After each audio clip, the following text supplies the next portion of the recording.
Everybody, my name is Maggie Seure. Today I want to talk about my battle with diabetes. I know I don't look like somebody who is battling anything, but we all have battles in our lives. I don't know what your battle is, but today I want to talk about my battle. But before I talk about it, I want you to know that I am a believer. I am born again. I love the Lord Jesus, and I know that the battle belongs to him. That is what his word says. So I believe my battle belongs to God, and I know I am an overcomer already. I have overcome because of the blood of the Lamb and the word of my testimony. So I am not worried as I share this story. I want you to get it from an understanding of somebody who is born again and somebody who God has brought from so far, even in these ailments. God has brought me from so far because I put my trust in him and I believe in him that he will get me through it and even heal me. So I didn't want to start the story and make people sad or receive the story from that point of hopelessness. I want you to know that this story is coming from somebody who is staunch in faith and who is believing God, and somebody who has seen God do wonders in her life. I have already tested God to be a healer in many other ways in my life, in many other issues in my life. And so I just wanted to give you that genesis. So again, my name is Maggie Seure, or you can call me Margaret Chemtai.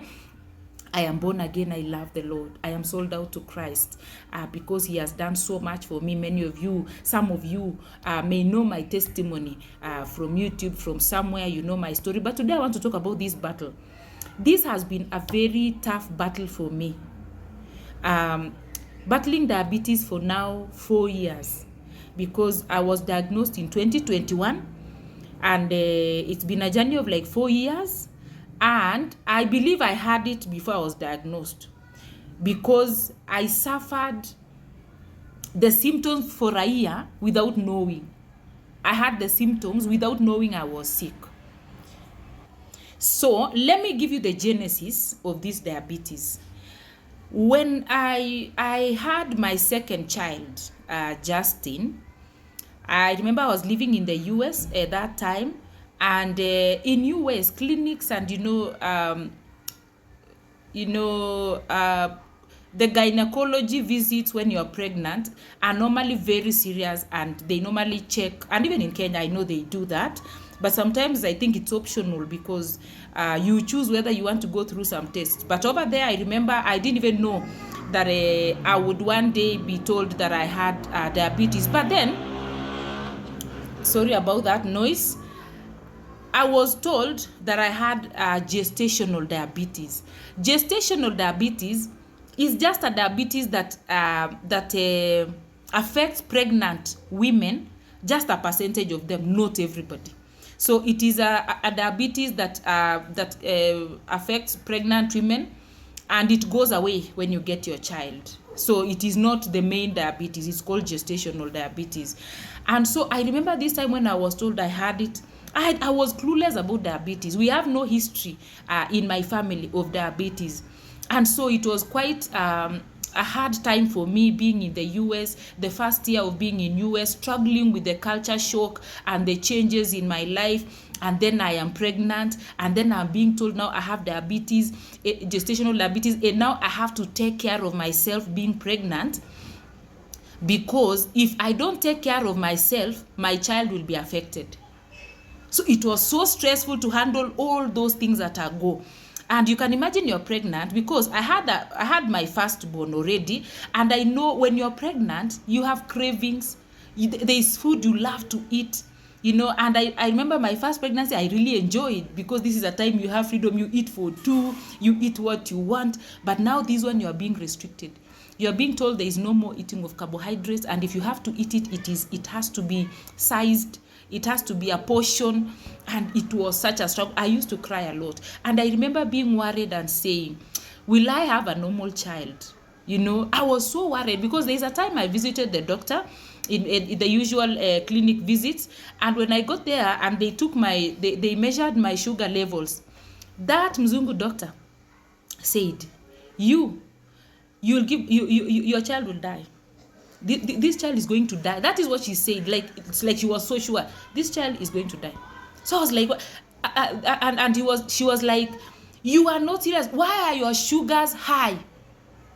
I have nothing to tell you again, because they used to monitor. So I think by that time she realized it's like I'm not serious or something. She said, you are going to lose your child because you don't want to follow instructions. Where I went home crying, and I was like, now I'm going to lose my child. So I began doubting if my child will be okay. But long story short, I gave birth to a healthy baby, but the baby was big. One of the ways you will know that somebody had gestational diabetes, normally the children born from that are normally really big, because my child was 11 pounds. That is 5.1 kgs. I know. Yeah, and I remember when Justin was born, I remember the doctor was a Jamaican American, and when Justin just arrived, the doctor said, here is Usain Bolt. I remember Bolt was famous that time for winning those the athletics and whatever. And because Justin came out very muscled, big boy, and I was just worried and saying, I hope my child is okay. So they took his blood sugar levels were okay, everything was okay with Justin, and I thank God. The only thing that was notable from that issue of diabetes was because was the weight gain. That is, the child grows because as you eat wrong things, as you overeat carbohydrate, it builds up on the baby, so the baby becomes overweight. So so when Justin arrived, I remember the doctors called each other, they were like, come and see the 11-pounder baby.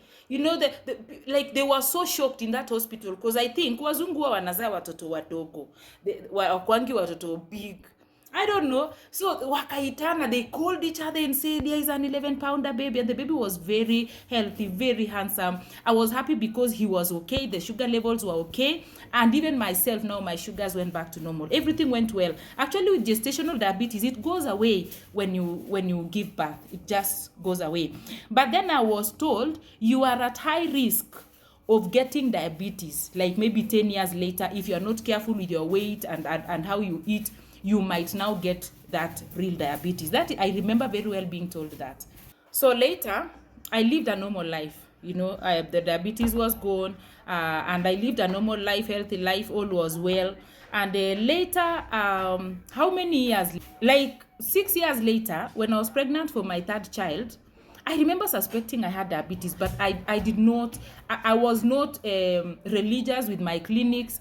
It was a pregnancy that was a bit tough for me, so that I was just a stay home and did not care much to taste. I was going through something that was really hard at that time. So I was not careful to take care of myself, see gynecologist religiously, I mean in a, like the way it's supposed to be.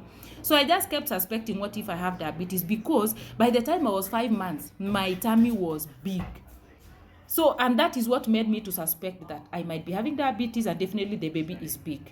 But I just continued, I continued, and I remember that pregnancy was so risky because at the beginning I would bleed. I bled for the first few months, like when I was 2 months, I kept bleeding. I think almost 3 times. I kept being admitted, going back home, and it's just God that kept my child. That is Austin. God just kept him, and there was grace in that pregnancy too, because I was in a very low place. So I remember the risk about this pregnancy is, and I was suspecting I had diabetes, remember. By the way, I'm just giving you a genesis of the history of diabetes before I go into the real battle of what I've been going through because of that sickness. So I remember, can you imagine, kumbe I was in labor for almost a week for Austin, and yet I was supposed to have a scheduled CS. This is my third pregnancy, and all my pregnancies have been CS.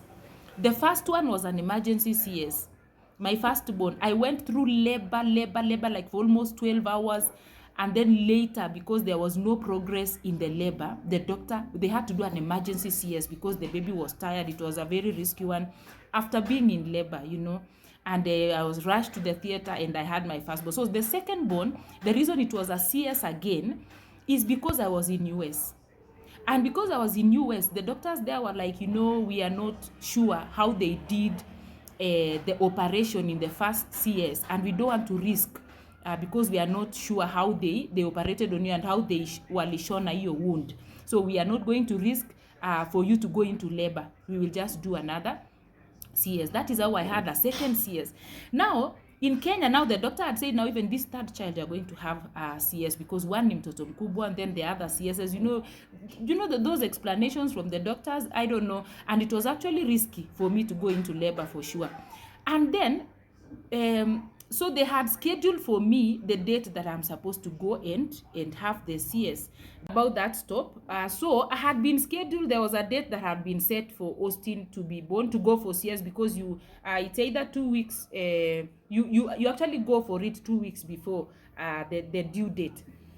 And kumbe I had been in labor for 1 week, because one day I was with my sister Irene and we were like, I had been feeling something in my tummy, some expansion and like a movement of my tummy, like it's in a fura and then in a rudi, but it was very painless. So it was just a weird feeling, like it would come frequently when I'm just resting during the day. Like for a week I kept feeling that thing and I was like, this is very weird. So one day we decided and said, why don't we just pass by the hospital just to let the doctor know about this feeling, you never know, just a quick checkup. So we walked into the hospital. I explained to the nurse what was going on. Do you know, I was rushed. It was like an emergency. So this nurse was like, you've been laboring. You're in labor and you didn't know. And if we are not careful, you're going to rupture. So they called the doctor immediately. There is this lady who has been in labor. She's not supposed to be in labor. And so the doctor had to come, and they came and did the CS, that process of quick CS, because. And I remember when they were, because I chose elective, half anesthesia, like the one that they numb you downwards and you are awake when they are doing the operation. There is the one that they zimmer you so that you just sleep until you wake up when everything is done. But now this one, it is also another testimony of how God sent an angel to the room to ask me to do the half anesthesia instead of the full, somebody I don't know, and yet I was at liberty to decide whether I wanted the full one or the half one. It's a different testimony I'll share another time. So so at the theater I could see everything that was going on, and when the doctor began to operate on me, she was in shock. She said, oh my God, if this woman had delayed kidogo, I think was when they checked the inside already, I was rupturing, I was tearing already, and that was risky for me and for the baby. So I thank God. Anyway, that was a miracle. And I remember when my baby arrived, just to add a few needy, but that is a different testimony about Austin. I'll share one day. My baby could not breathe. It was another emergency. Austin being alive is a testimony. Let me stop there because we are talking about my battle with diabetes. So I had Austin, and all was well. I remember when they tested his sugars, they were low. I was told he has low sugar. I was so worried at the word. I said, oh my God, so it is true. I had diabetes maybe when I was carrying this pregnancy. Lord have mercy on my baby. Lord have mercy. And I remember they had told me, now if this baby has low sugars, I don't know what's going to happen. I told God, please correct everything. Lord, by the time they come and take another test of the sugars, please, I pray my child has normal sugar levels, Lord. And God did it. The next time they came and tested the baby, the sugars were okay, and they were okay until we left the hospital. To God's glory. God is faithful. I have seen God do things in my life that will not have been done by anybody. Anyway, so my child was okay. We left the hospital and I was okay, and everything went back to normal, and I continued normal with life, I never thought of testing my sugar. I never thought of, remember the last incident I had was in the US. So carrying this pregnancy, I was only suspecting that I had it. And then the child, the diabetes actually was there. The child was 4.9 kgs. 4.9. That is almost 5, like my second born. So I knew mtoto venye ni mkubwa hivyo, because the baby was big.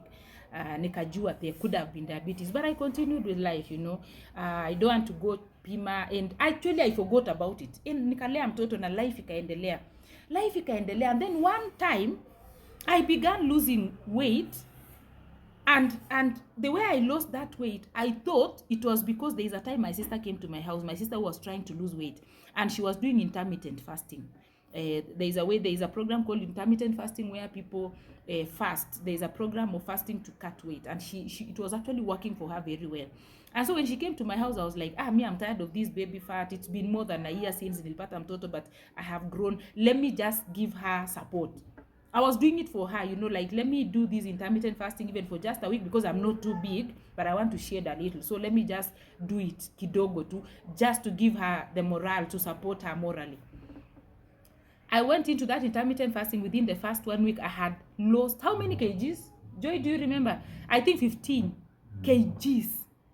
Hey, so we were like, guy, kumbe this thing can work too fast on somebody, on other people, because that was so much. I lost weight.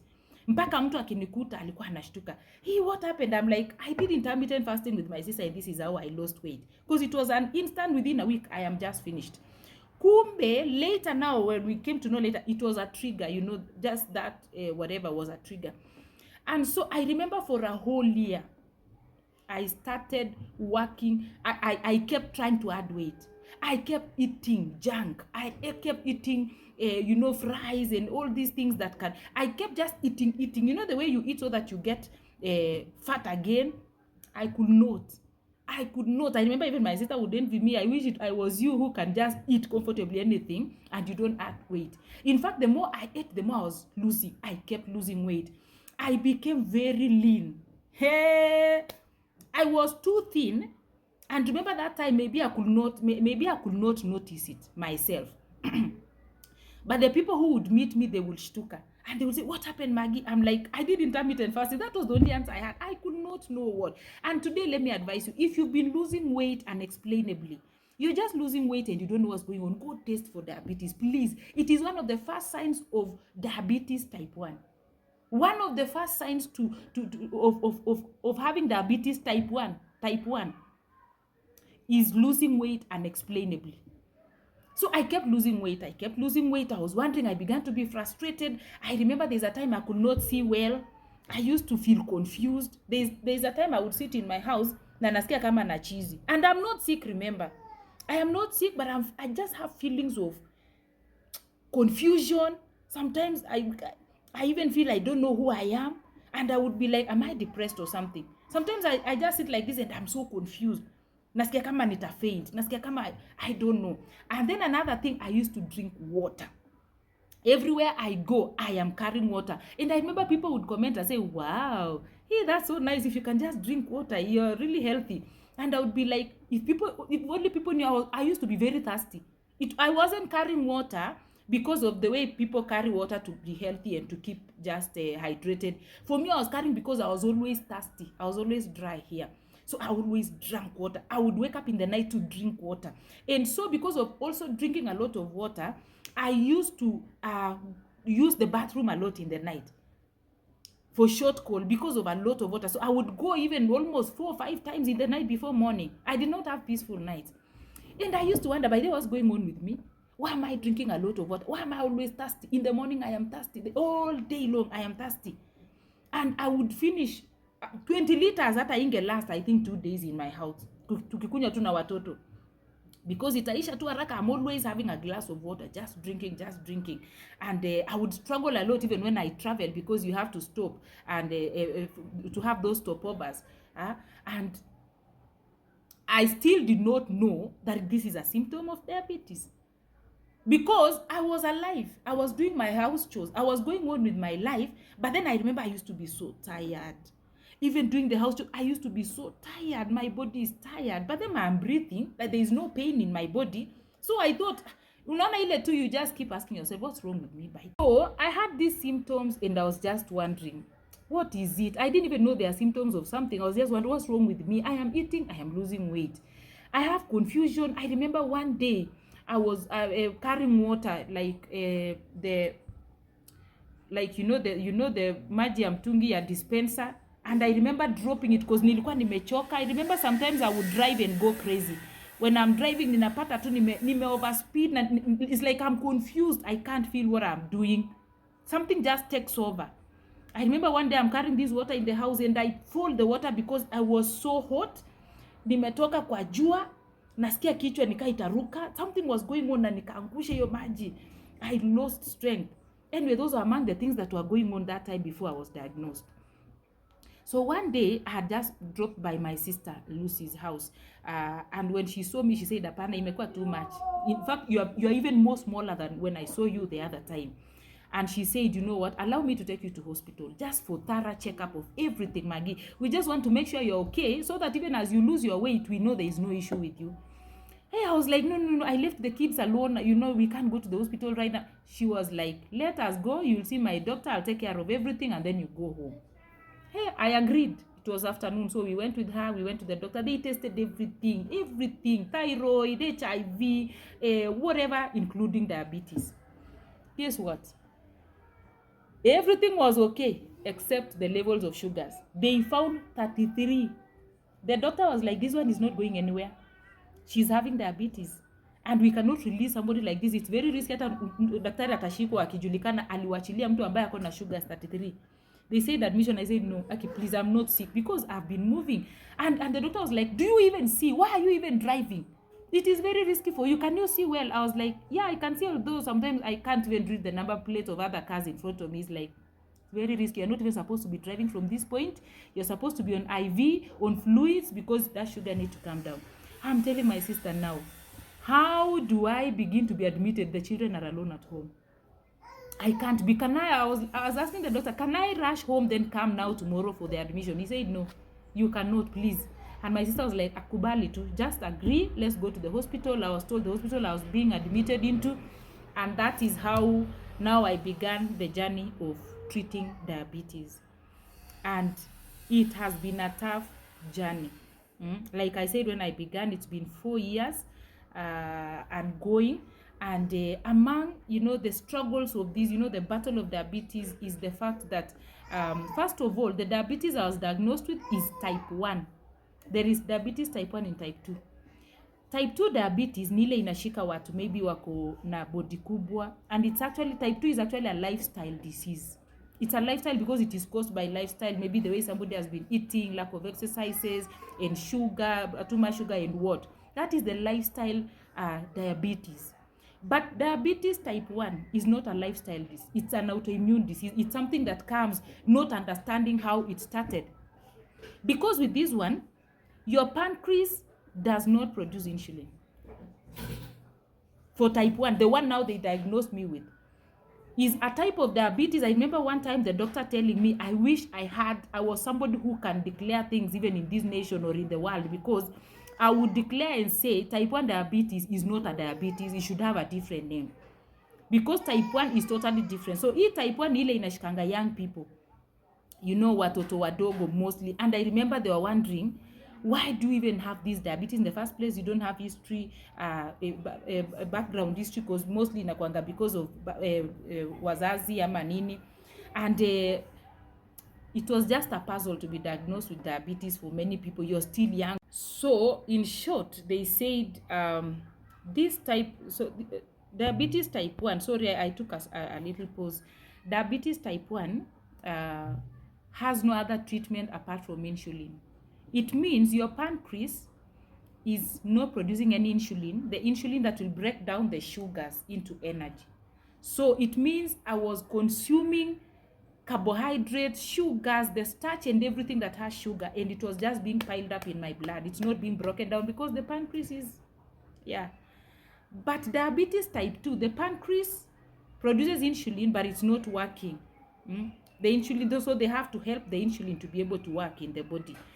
So that is the difference. And diabetes type 2, you can use tablets, you try different medication, and even food, and even sometimes hata inaenda mpaka inapotea, But for type 1, they say it's for a lifetime, It's like it may not go away. But for me, I'm a believer, it will go away. It will go away. There is nothing that cannot melt before Jehovah God, our healer, Jehovah Rapha.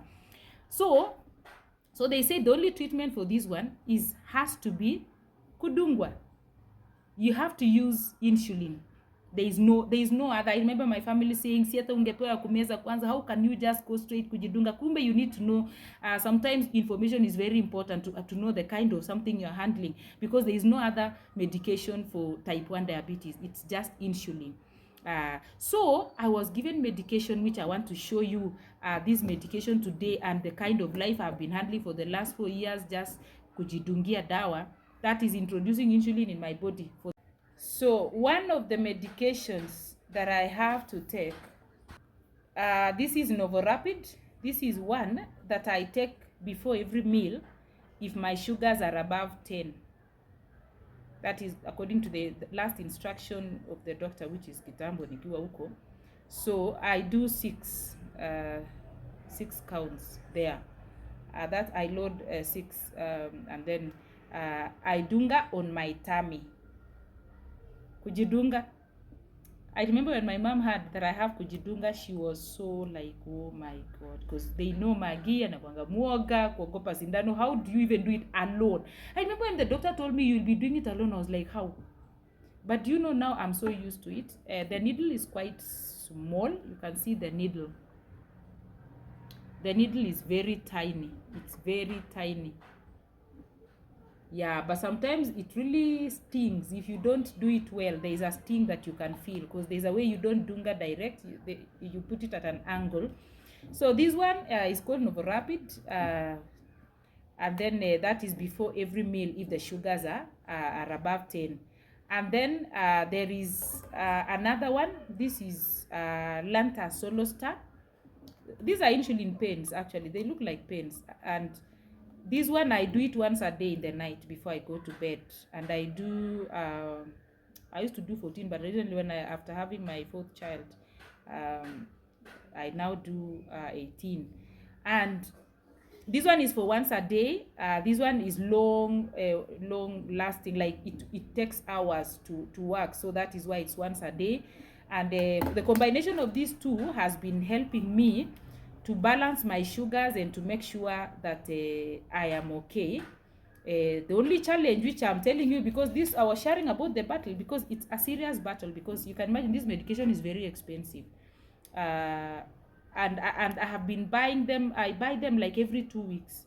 Inaisha in like every 2 weeks. I have to buy another one every 2 weeks, like for the longest time. And then you know the way you use medication, you find a place kumbe they have been selling you expensive, and then you find another place they are a bit cheaper, because initially I used to buy this one for 1600 and this one for 18.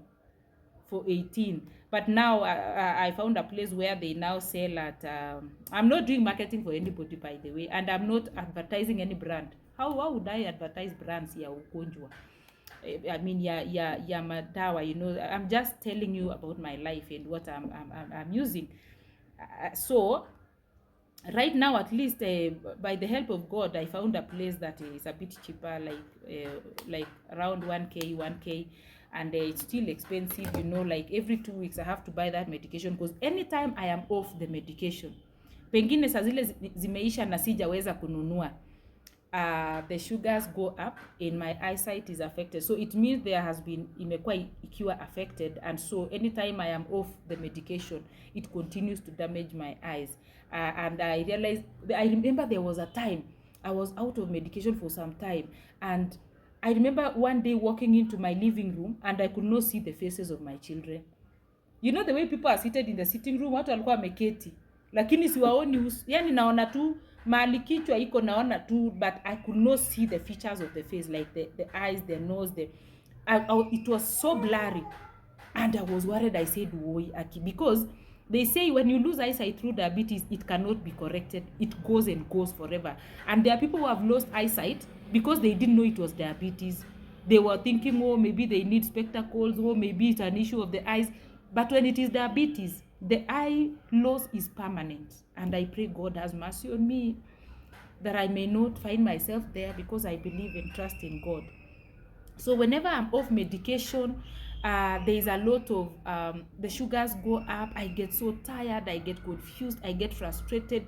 I can just feel it in my body. There is no energy. You just feel stressed. You feel like something is just, that is what happens. And so that's one of the battles that I'm actually, having to fight, is just making sure that there is medication. You can imagine a situation you have to get medication every time. Maybe you don't even have a job, because I've been off work, so I have to depend on my husband all the time. And you can imagine such kind of a life of just being in medication all through. And then again, now it's not just medication. I don't eat normal. the food that I'm supposed to eat are also expensive. You know, proteins are the safe food for mtu ambaye ako diabetic. But you can imagine proteins. Can you give me a list of proteins? Nyama, you know, mayai, chicken, sausage. You know, like when you list what you're supposed to eat, they are expensive, and it's not an easy journey. So sometimes you find I have to compromise. You know, like for example, you're so hungry and the only quick snack you can get in the house is a carbohydrate.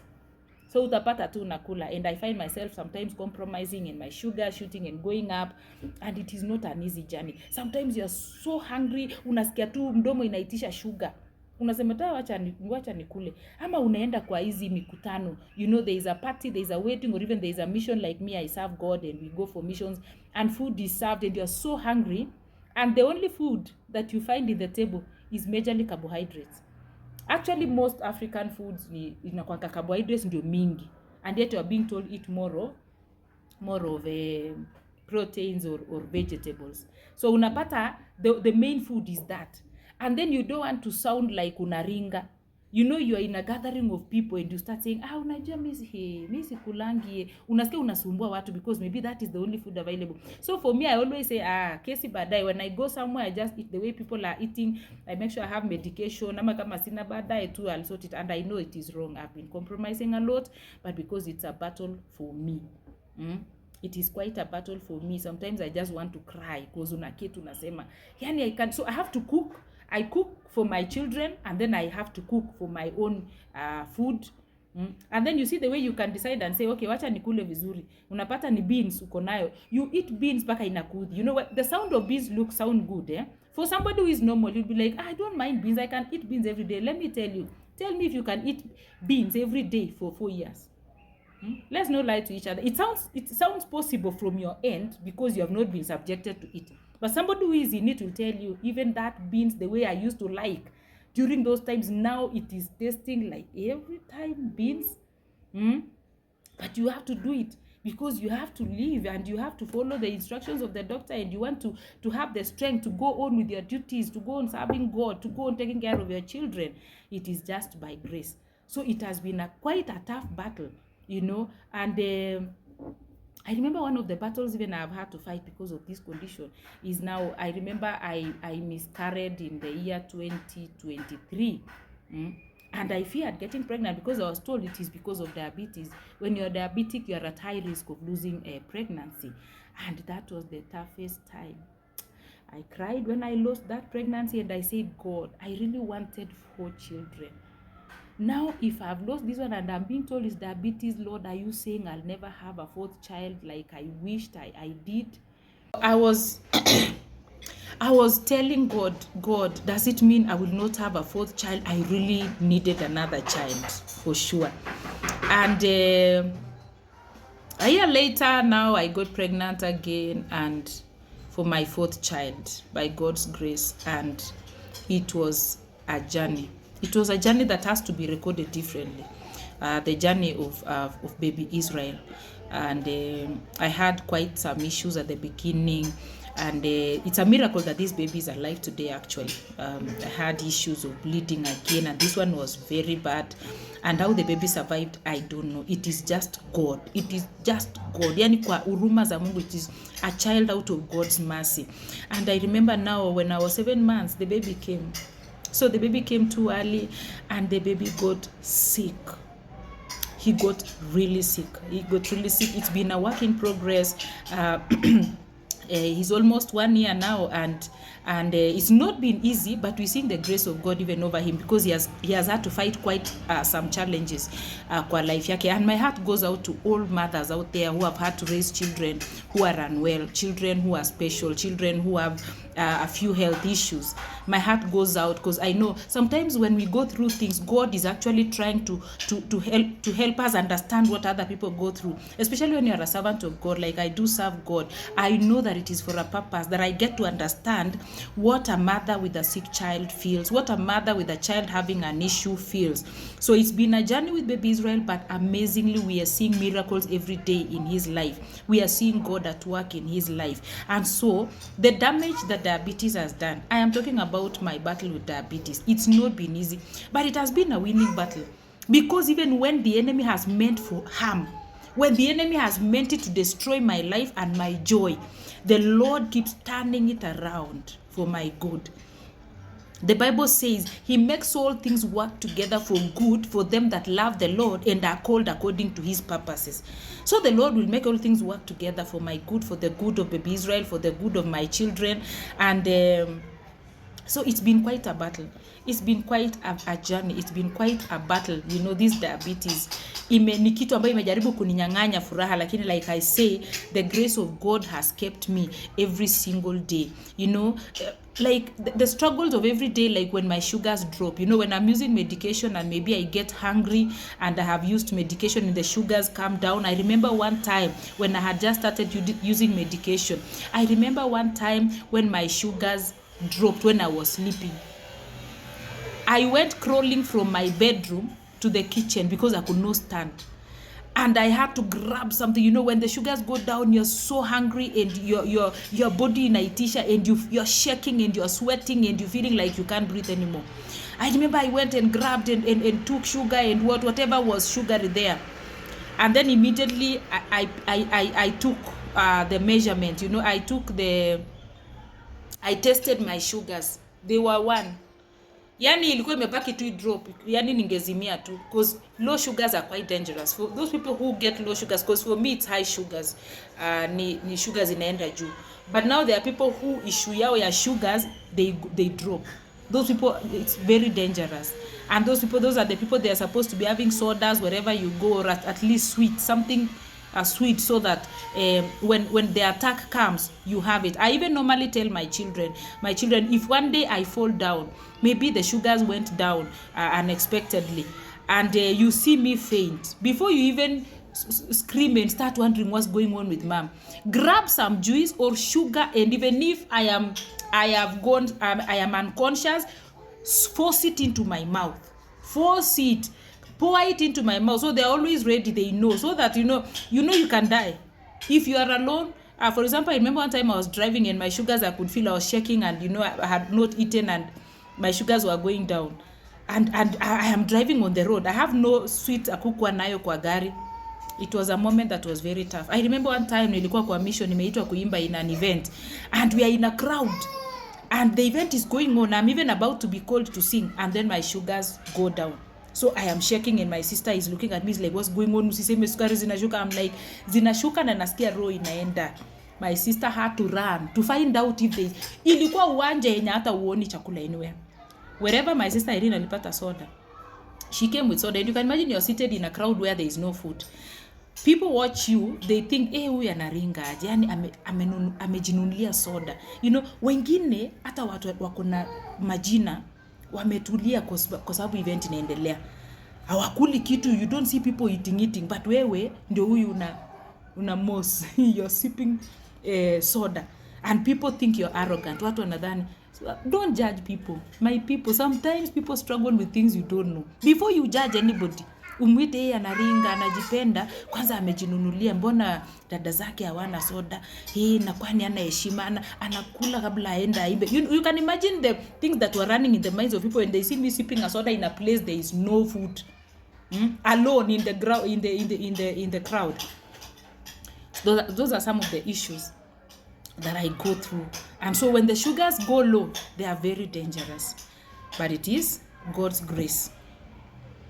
You know, sometimes I wake up, my sugars are up, I am so weak, I need to carry on with my house chores, I'm so sleepy, you know, like you just want to sleep throughout. When the sugars are high, ni kwa sababu damu inakuwa heavy, because the sugar go into the blood. So the blood is thick and heavy. So when the blood is heavy, definitely you become heavily tired. And so I have no energy. A diabetic person huwa hana nguvu kabisa. Sukari zikiwa juu, hata kutembea unasikia tu ulale. But then for me, sometimes you have no excuse. There is no one to help me, so I have to do my house chores as a mother. I have to cook. I have to do these things, and in a very it is not an easy journey. It is grace. It is grace. Inakwanga tu ni neema, you know.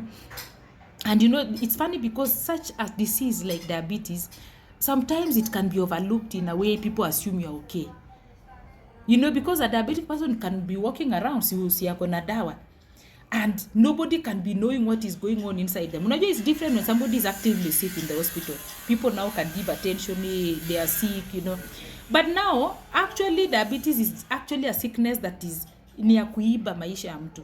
So mtu anaweza kuwa tu ako kwa emergency situation, sukari ziko juu na hata ashughuliki, and maybe no one is caring because they are thinking asi yako sawa, anacheka, she's okay, na kumbe inamkula tu, inaharibu kidneys, inaharibu macho pole pole tu, na huyu mtu ako na sisi. So it steals life because you don't actively get sick, and you don't have the right to go and sleep and say I'm not well, because unaona tu hakuna mahali unasikia uchungu, you know, you don't feel pain anywhere.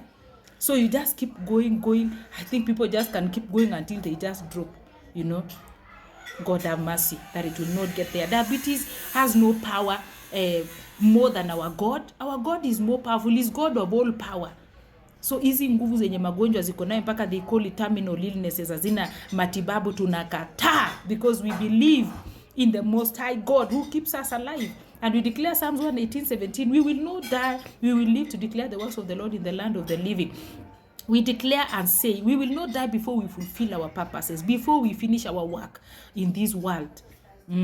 It is our anthem, it is our belief. We stand in the living word of God and cancel every agenda of the enemy, because the enemy uses those diseases, by the way. He uses the diseases to finish us. But God. So if you have anybody who is diabetic in your life, could be your parent, could be your child, whoever it is, care for those people. Care for them, even if they look like they're okay. Find out how are your sugars, ziko ngapi. If you find out they are high, hata usimgombanishe. Find a way why they are high. Is it because medication imeisha? Is it because they are being ignorant? Is it because they have given up? Maybe they've just given up and said whatever. You have to encourage them. Kama ni medication, sema ni pesa ngapi, nunulia yeye hata hiyo moja, hiyo ya hiyo wiki. Mwambie, let me buy you this time because I don't want you to miss medication. So mtu ana feel like somebody cares for me to live. Somebody cares that I am alive for the sake of my children. Somebody cares for you. So care for them, because hawatalala chini. Sometimes you wish somebody told you, no, you need bed rest. Ulale tu, utafutiwe tu msaada, and then you just relax even for a week and say, you know what, let's take care of you. So that unaletewa the right food. Because sometimes when you're handling it alone, like me, you know, I just find myself eating wrong food. Because maybe I've cooked for my children very nice meal. It could be fries, it could be pilau, and it was white rice. And so I just indulge and eat. But you know, when somebody else is there, that person will be like, no, don't eat that. They either buy you what you need to eat, or they serve you or cook for you what you need to eat. Sometimes ni ngumu mtu ujichunge mwenyewe. For example, let me show you what's for lunch. It's actually around lunchtime. Let me show you what I cooked today. I think today I was nice enough. So for myself, there is this boiled egg, which is a protein. There is the mboga, which is the only mboga I'm allowed to eat is spinach, by the way. Imagine wanakataza mboga kama cabbage, skuma, those ones have carbohydrates yenye inaweza pandisha sugar. So spinach is safe, and maybe kienyeji mboga. And then there is brown rice. Don't worry, it's yellow because I put some turmeric, but this is brown rice.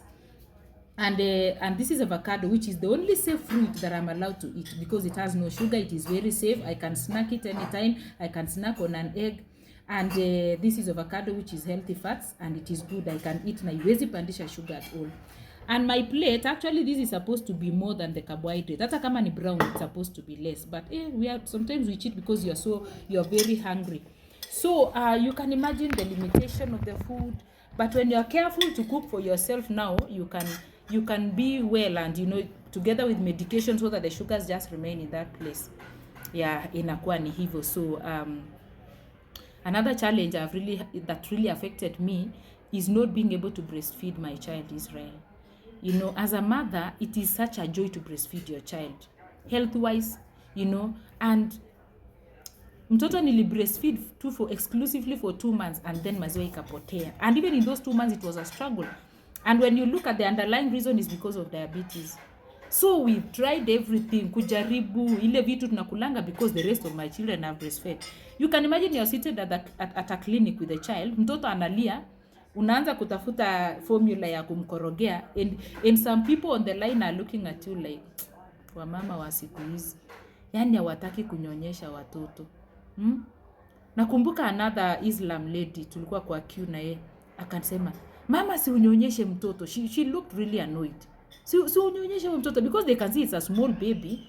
So ako supposed kuwa ananyonya. And nikamwambia, I had to explain my story very briefly but in a very hurtful way. Nilikuwa nasikia uchungu.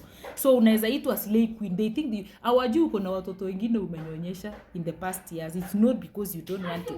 I go back to the same thing. Don't judge people. Usiwahi judge watu. There is a reason. Ask people first, why do you do this? So that you get to understand, is it pride, ni kuringa, ni kujichunga mwili ama nini? But I'm a mother who I am a typical mother, you know. I don't believe in taking care of your body at the expense of the health of your child. And you know, women, you know, thank God for your husbands who understand that your body can change because of childbirth, such that you don't have to go out of your way to please them so much and even punish yourself or punish the children. They get to understand that you cannot remain to be a girl forever. Anyway, so those are the battles, you know, those are the battles. And baby Israel has had to face the consequences of the diabetes because of the lack of breast milk. We tried all we could. So you can imagine, you know, when you're having a child who has health issues, you wish you would breastfeed them because breast milk is good for them. But then unfortunately you can't. It's been a frustrating feeling not to be able to breastfeed my child. But I know he belongs to God. This one is a special case. And I know there is a God in heaven who is watching and working it all out for our own good in the end. So that has been my battle with diabetes. You know, you can imagine ugonjwa yenye unanyimwa hadi fruit. Anything that has sugar, you know. Fruit is very healthy for a healthy person. You know, that is very good food. It will build your body, it will help your body, it will protect your body because it is vitamins. But now, you're sick, but you're being told fruits will affect your situation. Will worsen your situation as long as it has sugar. So it has to be limited. If you have to taste, yani maybe tukapimwe tukadogo, but in short, you should, if you can avoid, just don't. Yeah, battling diabetes. There are things we go through so that we understand what people go through out there. My heart goes out to everybody who is going through an issue. I want you to understand that God did not say when we are in this world, we will just live nowhere and go to heaven. No, He said in this world, you will face trouble, but do not worry, I've overcome it. And the Bible says, many are the afflictions of the righteous, but the Lord delivers him from them all. So we should not complain. You know, there are people who complain and say, where is God when I'm going through this? No, just tell God, give me grace to endure. If you allowed it, and if it is not something that God allowed, then you have to pray. Don't stop praying. Don't complain. Pray. You know, people complain in prayer. And sometimes kuna vitu, you know, let me not go too much into that. The video has been long enough because there is a reason why we are even sick. There is always a reason. There is always a reason. And there's a reason why God allows it. When you are born again, sold out to Christ, but something like that happened, there is a reason God allows it. Maybe it's for His glory when He gets to heal you. So there was a thorn in the flesh, in the